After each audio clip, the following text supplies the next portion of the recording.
그 제목이 사람은 무엇을 먹고 사는가. 이건 사실 제가 한 10여 년 동안 제가 하는 모든 강연의 주제로 제 브랜드로 해놨습니다. 뭐 내용은 할 때마다 좀 다르지만 이 제목을 계속 저는 고수를 하고 있습니다. 얼마나 좀 철학적입니까? 그렇지 않습니까?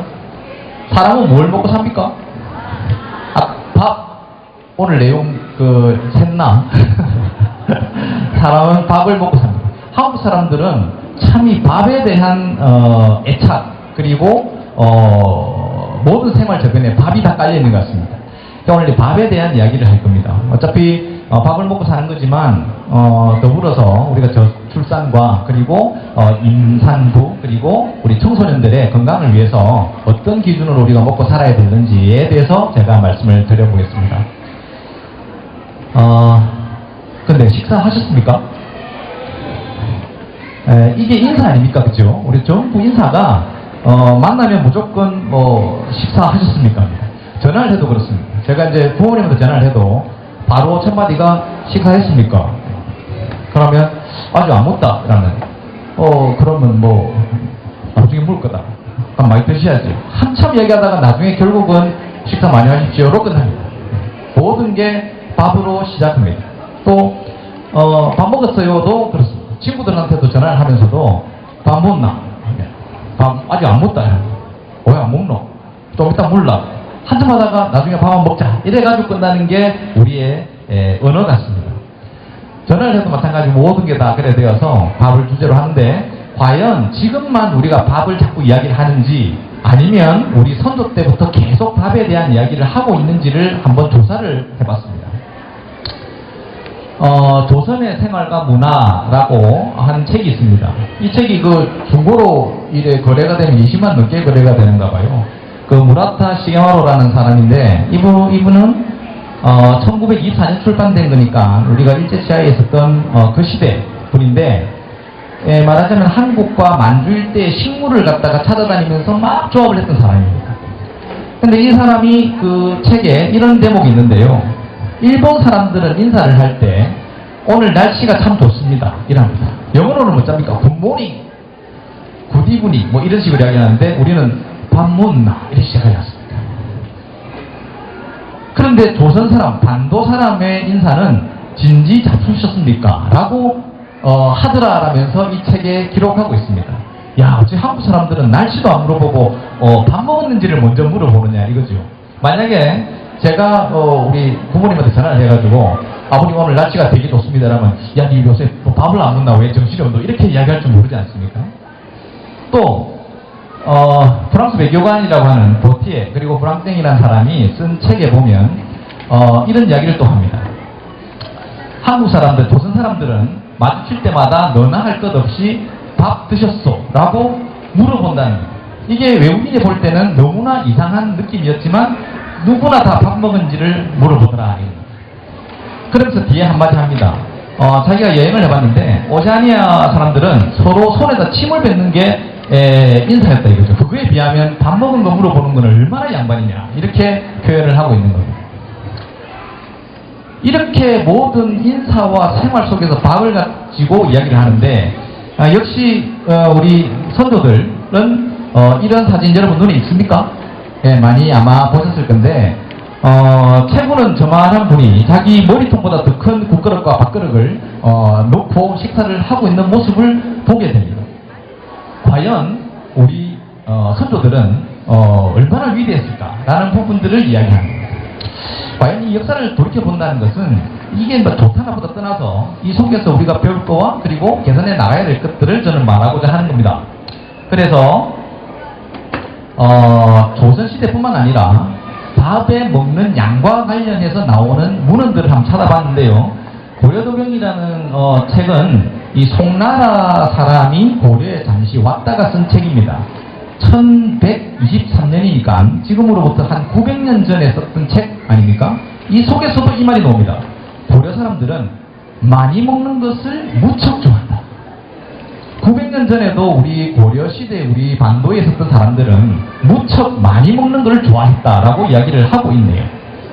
좀 더 와서 한 500년, 600년 전쯤에 조선 전기 문신인 이육돈 선생님은 이렇게 표현을 합니다. 조선 사람들은 중국 사람이 하루 먹을 분량을 한 번에 다 먹어치운다. 이렇게 이야기를 하면서 조선 사람이 조선 이야기를 하는 겁니다. 좀 더 가볼까요? 용제통화라는 성현이 썼던 책이 있는데 1500년대입니다. 한 500년 됐네요. 이때 이 책에도 나오는 양이 이 돈이 없어도 빚을 내서라도 실컷 먹어도 되고 관료들은 하루 3끼 꼬박꼬박 술도 마신다. 이렇게 적고 있습니다. 그 다음 좀 더 왔습니다. 한 300년쯤에 송호사설 쓴 이익 선생님이 이런 말을 합니다. 우리나라 사람이 많이 먹는 것은 천하제일인데 이는 오키나와까지 소문이 났으며 부귀한 집은 하루에 7번도 먹는다. 이래 하고 있습니다. 여러분들 밥 많이 먹습니까? 이해합니까? 이렇게 많이 먹고 있다라고 이야기를 하고 있어요. 그러면 외국인의 눈에서 봤을 때 이때까지 우리가 뭐 송나라의 어떤 사신도 이야기를 했고 또 우리 조선 전, 중, 후기에 있는 모든 우리 학자들도 그래 이야기를 했는데 하멜 많이 들어보셨나요? 예, 네덜란드 사람이죠.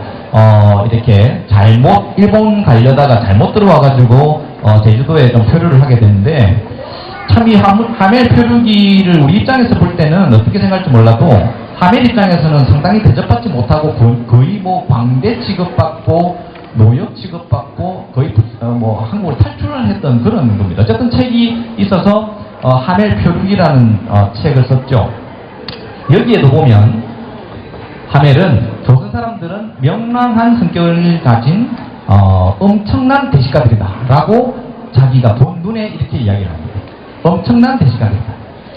이때도 벌써 한 400년 전 되지 않습니까? 그 다음에 그거 좀 지나서 한 200년 전쯤으로 돌아갔을 때 프랑스 선교사가 와서 하는 말이 있습니다. 어떤 사람은 내기에 졌다고 7공기를 먹었다. 하지만 그것은 그가 마신 막걸리 4발의 숫자는 뺀 것이다. 정말 많이 먹었죠. 또 60세 중반의 노인은 식욕이 없다 하면서 5공기를 먹더라 라고 적었습니다.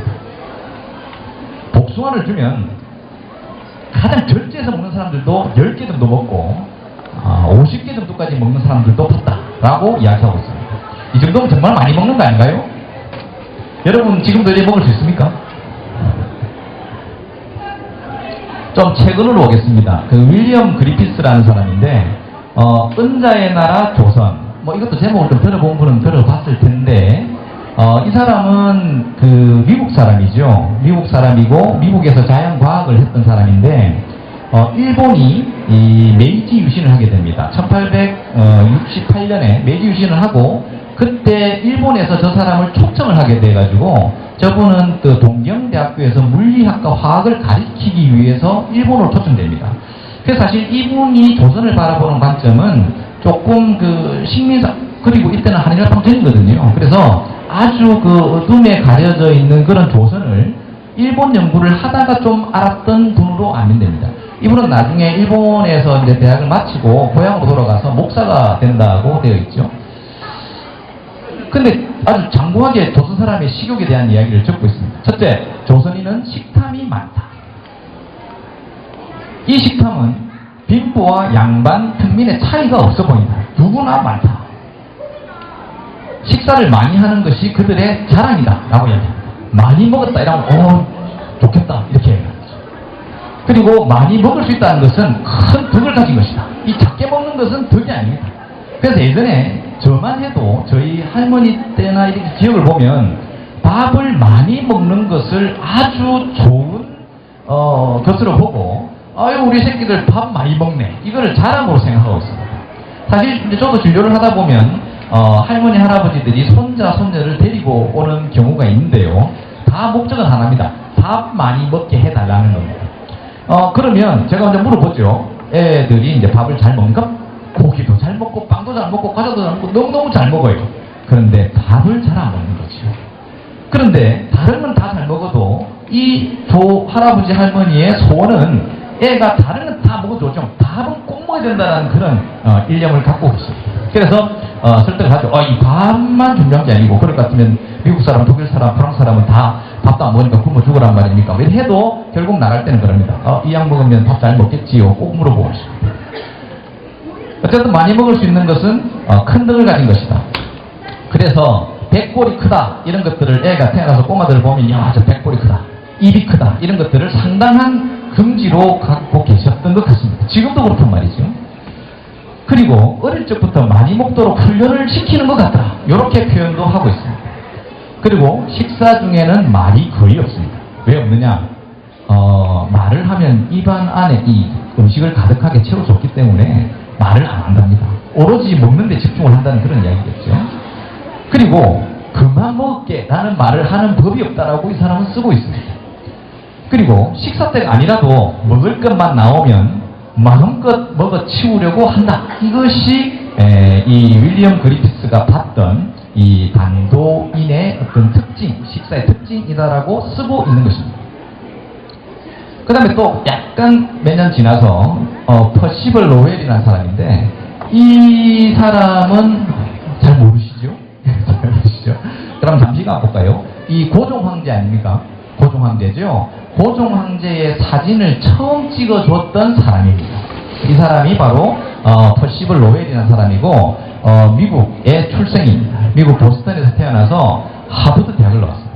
그리고 사업을 좀 하다가 또 유명한 게 있는데 이 사람이요 우리나라에서 이렇게 사진을 찍고 한 몇 년을 좀 있습니다. 있다가 미국으로 돌아가서 로웰 천문대라는 것을 만든 사람입니다. 그때가 언제냐면요 지금으로부터 거의 한 120년 전에 우리 라스베가스라는 걸 아리조나 저쪽 한 해발 한 2200m 되는 그 꼭대기에다가 천문대를 세웁니다. 왜 세우냐면은 화성에 운하가 있다라는 걸 보고 화성을 연구해서 화성에 화성인이 있다라는 걸 보기 위해서 연구를 하기 시작한 사람입니다. 그래서 이 사람이 로웰 천문대를 세우고 죽고 난 뒤에 그 밑에 이제 사람이 드디어 발견하는 게 뭐냐면 명왕성을 발견하게 되는 겁니다. 그래서 이 사람은 명왕성 우리 지구과학 시간에 배운 게 있습니다. 수금지와 목토, 천, 해, 명까지 배우는데 이 명왕성을 갖다가 발견한 업적을 가진 사람으로 치고 있습니다. 물론 한 5년 전에 세계천문학계에서 명왕성은 태양계의 팀이 아니다라고 또 선언을 하기도 했었지만 어찌됐든 이분은 그런 어떤 전력을 가진 사람입니다. 이 사람이 한국에 있을 때 처음에 사진기라는 것은 이런 거다라는 걸 갖다가 보여주면서 고종 황제의 사진을 찍어주고 그리고 활동을 하게 되는 거죠. 그러면서 이 책 이름이 뭐였느냐면은 고요한 아침의 나라 조선. 이것도 들어보지 않았나요? 이게 사진이 너무 많아가지고 요즘 여러분들 막 한참 인기 있게 보고 있는 미스터 선샤인 있죠? 유진초이 나오고 막 그 한참 유진초이랑 그 아시하고 러브하고 이럴 때 이 사람은 천문대에서 화성인을 찾고 있었다. 이렇게 우리가 볼 수 있는 거죠. 그래서 이 모닝캄이라고 하는 이 단어도 상당히 이 사람한테서 나온 겁니다. 그래서 이 사람이 봤을 때, 로웰이라는 사람이 봤을 때 조선인의 가장 두드러진 특징은 지칠 줄 모르는 왕성한 식욕. 이렇게 이야기하고 있습니다. 정말 많이 먹는다 이거죠. 그리고 조선인은 살기 위해 먹는다기보다는 먹기 위해 사는 것처럼 보인다라고 이야기를 하고 있습니다. 정말 이 900년 전부터 해서 쭉 일본 사람 그리고 미국 사람 또 에밀 브루나레라는 이 프랑스인 이런 것까지 전부 다 이 조선 사람들을 쳐다봤을 때 가장 특징적인 것은 너무나 많이 먹고 잘 먹고 끊임없이 먹는다라고 이야기를 하고 있다는 겁니다. 에밀 브루나레라는 사람 프랑스 사람이네요. 이 사람은 고고학자인데 이분은 우리나라의 철도를 놓기 위해서 고종 황제가 토청한 사람입니다. 그래서 거의 4년 정도를 우리나라에서 머물면서 거의 제주도부터 해서 방방곡곡을 다 돌아다녔던 사람입니다. 그리고 대한제국에 우리 한국이죠. 대한제국의 프랑스어를 가르치기도 4년 동안 했습니다. 요즘 오늘도 토요일, 일요일 나오는 이 미스터 선샤인에 나오는 그 사진이나 이런 고증들이 거의 이런 사람들의 책에 의해서 고증이 되고 이렇게 되는 거지요. 그래서 지금 대한제국의 최후의 숨결이라는 책은 출판이 돼서 상당히 많은 분들이 또 보고 있다고 하죠.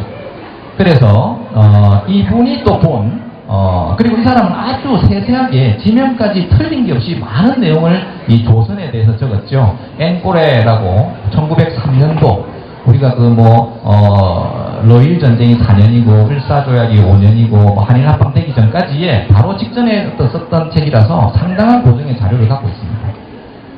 그래서 이 에밀이 썼던 내용 중에 우리 조선 사람에 대한 이야기가 있습니다. 그들에게 양은 아무리 많아도 넘치지 않는다. 식욕은 먹으면서 생긴다는 속담이 완벽하게 어울린다. 이렇게 이야기하고 있습니다. 그리고 그 당시에 이제 한의사들이겠죠. 의사들은 이 소화불량을 치료하기 위한 고약을 만드느라 분주하다. 백년전통의 부채표 뭐 이런 것들이 다 사실은 소화 촉진제거든요. 요즘처럼 이 비만이 막 이럴 때는 뭐 이런 약이 그렇지만 어쨌든 뭐 그때 아주 좋았던 그런 약이 바로 이런 처방들입니다.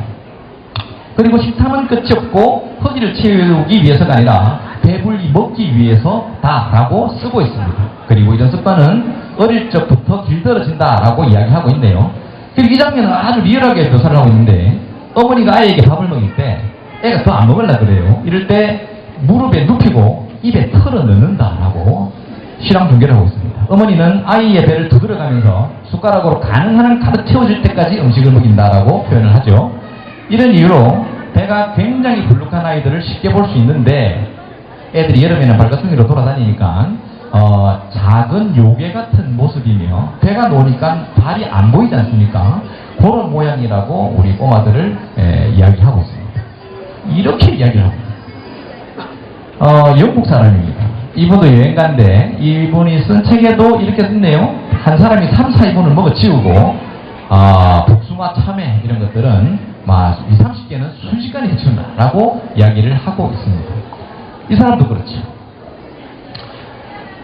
이 사람은 소문을 듣고 왔는가 봐요. 정말 한 조선 사람들은 말이죠. 한 3배 이상 먹는다라고 내가 이야기 들었는데 실제로 제물포 개항장에 와서 보니까 막 조선 사람들은 막 먹는 시간도 정해져 있지 않고 엄청난 양을 고추 한 줌과 함께 순식간에 먹어 치우더라라고 설명을 하고 있습니다. 보면 이렇게 되고 있지. 요즘은 거의 밥공기가 예전에 10분의 1도 안 됩니다. 제 기억에도 부뚜막에 있었던 우리 삼촌의 밥그릇을 보고 기겁을 한 적이 있습니다. 밥공기에 똑같은 밥고기를 하나 더 얹어서 먹는 거죠. 예, 그렇게 보고 있습니다. 그래서 이 위대하다는 것은 위장이 크다는 걸 제가 음식적으로 썼습니다. 이 밥상의 문제점에 대해서 이야기하고 하겠습니다. 이제부터 좀 주제에 대한 내용을 갖다 해야 되겠는데, 첫째는 과식이죠. 과식. 많이 먹는 겁니다. 이때부터 이제 오늘 제가 여러분께 전해드리고자 하는 내용을 갖다 말씀드려야 되는데, 예전을 돌이켜보면서 우리가 어떤 점을 지금 현재 식사에서 개선해야 될 것인가에 대한 내용을 말씀을 드립니다. 두 번째, 탄수화물, 특히 식이섬유의 과잉 섭취를 하고 있었다라는 겁니다. 물론 예전에는 이 가공된, 탈곡된 곡식이 아니라 거의 이렇게 가공되지 않는 거였기 때문에 식이섬유가 상당히 많았겠죠. 그래서 부피가 많아지는 것도 분명히 있을 겁니다. 그 다음에 단백질의 섭취 부족입니다. 밥을 많이 먹었다라는 것, 그리고 그것은 김치나, 그죠? 반찬, 국 이렇게 먹게 된다면 이 단백질에 대한 섭취는 부족했을 것이다. 실제 밥상도 그렇고요. 그 다음에 맵고 짠 국과 밑반찬, 이렇게 정리를 할 수 있습니다. 이전까지 우리 조상들의 식사의 양과 그리고 형태 그리고 패턴을 갖다가 보았을 때 이 네 가지로 우리가 조약을 할 수 있겠는데, 너무 많이 먹고 그것도 대다수가 탄수화물이고, 그리고 정제되지 않은 식이섬유가 너무 많았고, 그리고 단백질의 부족이 많았으며 맵고 짠 이러한 양념 형태가 너무 많았다라는 겁니다. 이제부터 하나씩 거꾸로 이야기를 한번 해보겠습니다. 그래서 첫째는 적게 먹자라는 겁니다. 아마 이 내용은 많은 강연이나 방송을 통해서 여러분들도 많이 알고 있을 건데, 적게 먹어야 됩니다. 물론 적게 먹는다는 것이 얼마만큼 양인가에 대한 거는 이제 또 논의를 해야 되겠지만, 우선 여러 가지 이론이 있지만요, 통계를 보면 이 100세 이상 고령자 분들에 대한 설문조사를 통계청에도 하고 여러 언론에서 이렇게 해보면요, 대다수가 절제된 식습관이다라고 이야기하고 있습니다. 많이 먹지 않는 거죠. 술이든 아니면 밥이든 간에 많이 먹지 않고, 그리고 규칙적으로 먹고 성격적으로도 원만하다라는 겁니다. 그래서 세계를 제가 다 한번 펼쳐봤는데 적게 먹는 거다라는 겁니다. 약 한 20년, 20년까지는 안 됐는데 미국 의회에서 말입니다, 이 나사에 들어가는 정도의 투자를 한 1년, 한 5년 정도를 돈을 꺾어가지고 과연 인간이 건강하게 살 수 있는 제일 좋은 방법이 뭐냐라는 것을 연구를 했습니다. 그래서 온갖 자료들을 다 모아봤죠. 그래서 운동이다, 아니면 인삼이다, 뭐 홍삼이다, 아니면 뭐 오메가3다, 여러 가지 이야기들을 다 모아가지고 결론을 낸 게 있는데 바로 그 결론이 소식이었습니다. 인간에 대한 자료나 혹은 동물 실험이나 모든 것에 있어서 소식만큼 사람의 수명을 연장시킬 수 있는 것은 없다라고 이야기하는 거죠. 그래서 전체적으로 작게 먹는 것이 필요하다라는 이야기입니다. 그 다음에 그랬을 때 우리가 3대 영양소라면 탄수화물, 단백질, 지방 이렇게 이제 얘기를 하는데, 그랬을 때 적게 먹을 때 어떤 걸 좀 더 줄이고 어떤 것을 보강해야 될 것인가에 대한 개념을 좀 세워야 될 것 같거든요. 그래서 탄수화물은 적당히라는 표현을 제가 했습니다. 밥, 빵, 면, 과일, 뭐 감자, 고구마, 옥수수, 떡, 피자, 술, 과자 다 이거 탄수화물이죠. 근데 이 탄수화물 중에서도 식이섬유다라고 하는 것은 그 정의가 그렇죠. 식이라는 것은 먹는다는 뜻인데 섬유소라는 것은 우리 몸에서 나오는 분비되는 소화효소로서 분해되지 않는 먹거리를 식이섬유라고 그러거든요. 이 식이섬유소는요, 영양적 가치는 없습니다. 하지만 분변, 똥이죠. 이 똥의 양을 확보할 수 있는 장점이 있고, 또 단점이자 장점이 영양소가 흡수가 잘 안 되게 막는 거죠. 그죠? 그래서 성장하는 어린이들이 너무 식이섬유소가 많게 되면 기껏 투자했던 그 영양소들을 그대로 쌓아안고 나가는 거죠. 혹은 갑자기 당이 올라가는 것을 막을 수는 있지 않겠습니까? 꼭 원자로의 원자봉처럼, 제어봉처럼 서서히 당이 올라갈 수 있도록 하기 때문에 좋은 점은 있겠지만 이게 너무 많으면 영양 흡수도 방해되고 소화의 장애나 배변의 장애도 일으킬 수 있다라는 이야기입니다. 그래서 보건복지부에서 권장하는 하루에 먹어야 될 식이섬유소의 그램 수를 갖다가 이야기를 해놨습니다. 근데 보통 우리 이런 게 있죠. 미네랄 파이버 이런 어떤 음료가 있는데 그거 다 물이다 싶어도 그 안에 식이섬유가 들어있거든요. 한 4g에서 5g 정도 들어있습니다. 그러니까 일부러 식품에 첨가를 많이 하기 때문에 생각보다 너무 식이섬유를 많이 먹게 되면 성장기 어린이에게 오히려 영양의 흡수 방해를 일으킬 수 있다는 것도 우리가 생각을 해야 된다는 거죠. 그래서 언론에서도 나오고 많은 학교에서 이제 보도가 되고 있는데요. 이거는 약 한 2년 전에 나왔던 이런 보도입니다. 이게 뭐냐면은 식이 섭취 조사를 해서 얼마만큼 먹고 있는데 그 중에 식이섬유를 얼마만큼 많이 먹고 있는가에 대한 건데 많이 먹는지 적게 먹는지 몰라서 조사를 해봤는데 밑에 것부터 보다 보면은 대체로 나이가 조금 이렇게 많을수록 식이섬유 섭취가 많더라라는 이야기입니다. 위에 있는 동그란 도표에서는 보면 초과 분량이 이런 파란색으로 나와 있는데 어린이들은 중간에 10g 이 식이섬유 권장량이고 3에서 5세는 15g, 6에서 7세는 20g, 그 다음부터는 한 25에서 뭐 이 정도인데 전체적으로 이 정도의 퍼센테이지의 과잉 섭취를 하고 있더라라고 통계 결과가 나왔습니다. 사실은 어린이들은 장이 짧고 미숙하거든요. 그런데 이럴 때 너무 섬유를 많이 먹여버리면 이 영양 흡수도 안 되면서 장에 피로를 많이 줄 수가 있습니다. 그리고 나이가 많이 들지 않습니까? 많이 드셔버리면 또 장에 힘이 없어지거든요. 그래서 노화가 많이 된 경우에도 식이섬유 섭취를 많이 하지 않습니다. 쉽게 예를 들면 이런 겁니다. 송아지, 망아지처럼 풀을 뜯는 초식 동물들도 어릴 때는 젖을 빨아먹지 풀 뜯어먹지 않는다. 그리고 또 이런 이야기 있죠. 늙은 염소는 거친 풀을 뜯지 않는다. 그래서 사실은 왕성한 시기에 장에 힘이 있고 이럴 때 식이섬유 섭취를 해서 쓸데없는 과잉 영양을 갖다가 제어해주는 역할은 있지만 너무 어릴 때 식이섬유 섭취를 많이 시킨다든지 혹은 너무 나이가 들어서 장이 힘이 없고 약해져 있고 흡수율이 떨어져 있을 때 식이섬유 섭취를 많이 하는 것도 문제가 된다는 부분을 이야기하고 있고, 이래서 어린이들에 있어서 너무 과잉한 식이섬유 섭취는 안 좋다라고 이야기하는 겁니다. 그래서 말입니다.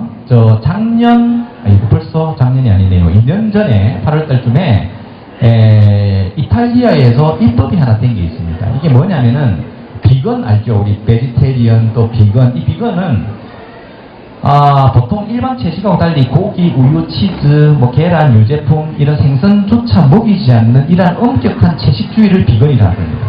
그런데 이 비건을 하는 부모들이 자기 애들한테도 그렇게 비건 식사를 시키는 거예요. 그죠? 그래가지고 애들이 영양실조로 응급실에 실려오는 경우가 너무 많은 거예요. 그 통계를 보면 저 서구 유럽 쪽의 국가들에 있어서의 채식주의자 비율이 최소 12에서 15% 정도 지금 되고 있다 그럽니다. 말하자면 서구에서도 채식 열풍이 불 때는 10명 중에 한두 명 정도는 이 채식을 한다라는 거죠. 그중에 더 엄격하게 하는 사람들이 자기 자식들까지도 그래 시켰는데 이게 문제화되니까 나라에서 아예 입법을 강화시켜버리는 겁니다. 너희는 그래 하더라도 애들은 그렇게 하지 마라. 너무 풀만 먹이지 마라. 그래 본다면 조선시대 우리 그 어린이들을 할머니가 억지로 밥만 꾸역꾸역 먹였던 것은 거의 고발감이 아닌가라고 생각이 듭니다. 어찌됐든 이러한 정도도 지금 우리가 이슈화되고 있는 그러한 내용입니다. 그래서 충분한 단백질 공급은 필요하다라는 이야기입니다. 전체적으로 작게 먹되 줄일 것은 너무 많은 식이섬유와 탄수화물. 어차피 탄수화물은 먹게 되면 물론 뇌의 연료도 쓰이지만 지방으로 우리가 저장이 되었기 때문에 성장하는 어린이나 그리고 임신과 육아를 담당해야 될 시기인 산모들에 있어서는 단백질 공급이 제일 중요하거든요. 그리고 요즘은 많이 강조되고 있지만 하루에 얼마 정도의 단백질을 먹어야 되는지에 대한 내용도 필요할 것 같습니다. 그래서 얼마 전에 나왔던 2012년인가 한 5년 전쯤인데요. 이때 이거는 사실은 육류에 대한 겁니다. 육류에 대한 것만 좀 가지고 왔는데 전체적으로 우리가 저 위에 보면요.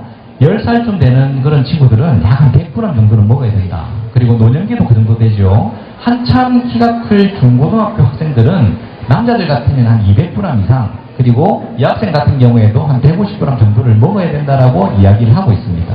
그리고 65세 이상의 이 노인들도 전반적인 단백질 공급이 꼭 필요한데요. 그 정도 양이 보통 자기 중만큼 이렇게 먹으라는 겁니다. 그러니까 보통 계산법을 여러분들 많이 듣겠지만 자기가 70kg이다 이러면은 그냥 70g 정도의 단백질이 필요한 겁니다. 근데 여기서 말하는 70g은 생고기 기준으로 70g을 말하는 게 아니거든요. 가루로 냈을 때에 대한 70g이기 때문에 계란이 하나 한 6g 정도 나오고 돼지고기로 쳤을 때 한 100g 정도의 생고기 돼지고기 100g에는 한 20g 정도의 단백질이 더 들어있기 때문에 전체적으로 그렇게 계산했을 때 이런 수치가 나오는 겁니다. 일주일 단위고 하루에 이만큼 먹어야 된다는 이야기고 이것이 충분한 영양 공급입니다. 오늘 이 마음 편한 부산에서 사실 강조해야 될 것들은 성장하는 어린이 그리고 산모에게 있어서 가장 중요한 것은 단백질 공급이 되지 않으면 안 된다는 겁니다. 나중에 이야기하겠지만 그냥 애 놓자마자 미역국에 밥 말아주고 이런 식으로 해가지고는 우리나라 산모의 건강을 책임질 수가 없다라는 이야기가 되겠죠. 그리고 전체적으로 나라별로 보더라도 사실 우리나라가 지금은 좀 달라졌지만 상당히 그 한국 쪽이 다른 미국이나 이런 나라에 비해서는 상당히 단백질에 대한 특히 이제 육류 섭취가 부족하다라고 평가를 할 수가 있습니다. 요즘 이것도 어제 아래 나왔던 아주 논쟁이 되는 건데 우리 트럼프 대통령이 상당히 좀 터프한 사람 아닙니까? 얼마 전에 어쨌든 이게 푸드 스탬프 그리고 임산부 영양 지원 프로그램이 미국에 있습니다. 여러분도 혹시 들어보셨는지 모르겠지만 이건 뭐냐면은 미국의 영주권이나 시민권을 가진 국민이 아니고 그냥 유학 공부하러 와서 애를 낳았든지 아니면 불법으로 이민을 왔든지 이런 사람조차도 예전에는요 자기가 동사무소 같은 데서 신고를 하면 먹을 거는 줬습니다. 먹을 걸 줬습니다. 근데 이 푸드 스탬프라고 하는 것은요 우리 같으면 이마트니 홈플러스니 이런 데 가서 지금은 이제 거기 카드로 바뀌었는데 종이 티켓으로 이렇게 그걸 줬죠. 보급을 했죠. 그러면 그걸 주고 살 수 있는데 비누나 화장품 이런 거 사는 거 아닙니다. 이거 뭘 살 수 있느냐면은 가공되지 않은 거 거의 계란, 우유, 치즈, 햄, 베이컨 이런 거 있죠. 그러한 주로 이 단백질을 공급을 하기 위해서 미국 정부에서 주는 겁니다. 우리 국민이 아니라도 우리 땅에 살면 줄게 이렇게 하고 주는 겁니다. 실제로 조그마한 꼬마들 한 대여섯 살 되는 꼬마들 한 둘이 키우는 가정이 불법으로 체류를 해가 살고 있는데 뭐 수영장 청소하고 뭐 이렇게 해서 돈이 많이 없어도 구청 가서 신청을 하면 그걸 줬다고요. 주면 그걸 가지고 마트 가서 바꾸면은 많은 카트에 일주일 분량이 가득 찰 정도로 채웁니다. 근데 이거를 뭐 쿠폰을 팔아먹는다, 안 먹인다 이러면은 그 엄마가 잡혀가고 추방이 되는 그런 법이었거든요. 근데 이게 왜 논란이 되느냐? 트럼프가 이때까지 그거 받은 사람들 영주권 신청하고 받아주지 않겠다 해가지고 논란이 되는 거예요. 이해가 가십니까? 우리 땅에 들어온 거 이제 안 줄래 이런 거죠. 이제 안 줄래. 그러니까 이거 푸드 신청 받은 사람이 내 이거 안 먹을란다, 내 영주권 딸래 이렇게 지금 되고 있는 실정이라서 이 오바마가 했던 그거는 야 온나 다 줄게 이렇게 뭐 우리 시민권 안 가졌어도 우리 땅에 산 사람 영양실조 만들 수 있냐라는 식으로 하는데 이 돈이요 한 달에 거의 40만에서 70만 정도 공급이 되는 겁니다. 그 정도면 계란하고 우유하고 고기는 먹을 수 있도록 돼 있거든요. 이게 뭐냐면은 임산부 영양 지원이나 성장하는 어린이들을 위한 정책이거든요. 그만큼 단백질 공급에 대해 주는 거지 과자 주고 빵 주고 과일 주고 그런 게 아닙니다. 그만큼 이런 건데 우리도 이제 그런 걸 갖다가 좀 배워야 되겠다라는 생각에서 제가 말씀을 드리는 거죠. 그래서 그 다음 맵고 짜고 달고 이게 이제 양념 아닙니까? 사실 우리 혈액보다 사실 우리 몸은 다 뭘로 되어 있냐면 일단 근육으로 되어 있고요. 그죠? 단백질로 되어 있죠? 그 다음에 영양은 지방으로 저장을 하고 있는데 이 피가 흐르는데요. 이 피보다 짜거나 달거나 이래 되면 삼투압의 문제나 여러 가지 문제들이 있기 때문에 그걸 맞추기 위한 양념 정도가 필요하다라는 이야기입니다. 그런데 우리 선조들은 단백질은 부족하고 그런데 탄수화물은 너무 많이 먹고 또 소화가 안 되는 형태의 음식을 많이 먹었고 또 그 밥을 먹어내기 위해서 소금과 고추와 이런 것들이 이제 들어가는 식단으로 좀 되어 있었다라는 이야기죠. 우리 애기놈 마음들이 먹는 식단입니다. 전 세계에서 왜 우리나라 한국 여성들은 아마 산후풍 제일 1위로 지금 치닫고 있는데 달리고 있었는데 왜 애를 놓으면 꼭 미역국을 먹어야 되는지 제가 정말 답답해서 모든 문헌을 다 찾아봤어요. 도대체 어디서 미역국을 먹어야 되는지. 근데 이 미역이 식이섬유가 너무 많거든요. 그죠? 식이섬유가 너무 많고 요도도 너무 많고 그리고 저 정도 사이즈의 미역국 한 그릇이면 조선간장으로 이래 하면요 하루 필요한 나트륨 5g, 나트륨의 소금량으로 5g 정도를 초과하고 거의 1.5배까지 되는 양이 됩니다. 거기에다가 김치 먹고 밥 먹고 이래버리면 하루 섭취해야 될 5g 이상의 양을 먹기 때문에 붓죠. 짜게 먹으면 붓잖아요. 붓죠. 그리고 탄수화물 먹으니까 혈당만 올라가고 그리고 제가 일부러 뭐 사진을 고기가 제일 없는 사진으로 골라놨는데 사실은 여기에 단백질은 너무나 작단 말입니다. 사실 중국만 해도 아무리 좀 없는 집도 애를 놓으면 양 반마리를 먹인다라고 되어 있습니다. 아무리 돈이 없어도 양 반마리는 애 놓은 사람 먹인다. 그리고 뭐 다른 나라 마찬가지입니다. 아까 노르웨이, 미국 이런 데는 뭐 기본적으로 매일 하루에 200~300g 정도로 고기를 먹으니까요. 그러니까 떼놓고도 그냥 바로 다음날 뭐 이러는데 우리나라처럼 산모한테 그렇게 따뜻하게 해주고 챙겨주고 이러는데 챙겨준다고 하는 것은 계속 미역국을 갖다가 입에 질리더라고요. 아마 여기 계시는 출산의 경험 있으신 분들은 그 애 놓고 미역국 안 드신 분이 계십니까? 네, 없지요. 그래서 전부 다 미역국을 먹고 있는데 이제 이러한 것들도 우리가 좀 개념을 바꿔야 되겠다는 겁니다. 우리의 전통이라서 미역을 먹는 까지는 좋아요. 근데 사실 미역을 갖다 먹는 나라는요 전 세계에서 한국하고 일본 정도밖에 없습니다. 이게 나는 데가 그 정도밖에 없거든요. 그리고 우리나라에서도 각종 문헌에서도 미역을 가지고 산후조리를 했다라는 기록은 그리 흔치 않습니다. 울릉도 사는 사람들이 고래가 새끼를 놓은 다음에 미역을 뜯어 먹더라는 것에 대한 문헌, 그리고 먹을 게 없어서 잠시 먹었다라는 문헌, 이런 것들 정도지 꼭 애를 놓았을 때 미역을 먹었다라는 기록은 없는 거죠. 그리고 미역에는 아까 말했던 나트륨이 많고 섬유가 많고 밥 말아 먹고 이런 것들은 저는 오늘 강력하게 말씀드리고 싶은 것은 그래 미역국 조금 먹더라도 단백질 섭취를 충분히 하고 상당히 이 염도를 낮추는 것이 필요하다라고 말씀을 드리고 싶습니다. 그 다음에 이게 뭐죠? 호박이죠, 호박. 예, 호박. 이 또 이 산후에 붓기 뺀다, 그리고 다이어트 한다, 이래가지고 호박을 줍니다, 호박. 예, 호박. 그러면서 호박 이거 전부 탄수화물 아닙니까? 당도가 얼마나 높습니까? 그래가지고 이걸 먹으면 붓기가 빠지기는 커녕 완전히 다음날 호박처럼 이렇게 몸이 부풀어 버리는 거죠. 전부 다 당류니까요. 단백질이 없죠. 사실 우리가 이 부종의 첫 번째 원인이 단백질 부족이거든요. 그 다음에 이제 소금 나트륨이고, 그런 거 아니면 전해질의 부족, 이런 건데, 이 호박은 또 애는 또 줍니다. 시엄마가 주고, 조금씩 주고, 안 먹으면 뭐라 하고. 예. 그런데요, 호박이라는 것이 부기를 빼고 산후에 도움이 된다라고 동의보감이 있다라면서 줍니다.